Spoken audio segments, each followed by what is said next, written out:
সিসিটিভির ফুটেজে ও তথ্য প্রযুক্তির সহায়তায় শাহিনকে গ্রেপ্তারের পর এমন নানা তথ্য জানিয়েছে পুলিশ।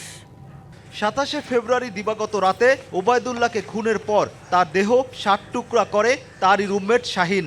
পরে ঠান্ডা মাথায় মরদেহ গুম করতে নিজের সাইকেলে করে টুকরো করা অংশ পলিথিনে মুড়িয়ে রাজধানীর বিভিন্ন জায়গায় ফেলে দেয়।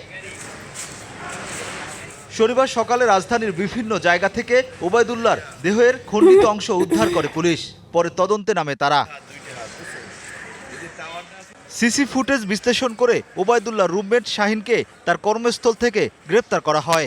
পুলিশ জানায়, অনৈতিক প্রস্তাব ও কথা কাটাকাটির জেরেই ক্ষোভ ও রাগ থেকেই এই হত্যাকাণ্ড। শাহিনকে আমরা মূলত গ্রেপ্তার করেছি হিরাজিল হোটেল থেকেই। প্রথম দিকে সে যেটা করেছিল একটা কৌশল অবলম্বন করেছিল।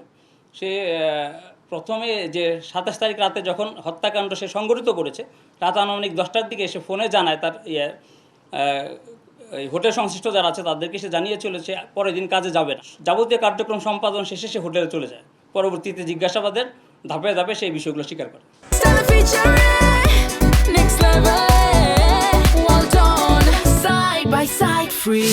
হত্যায় ব্যবহৃত চাপাতি ও শাহিনের বাইসাইকেল জব্দ করেছে পুলিশ।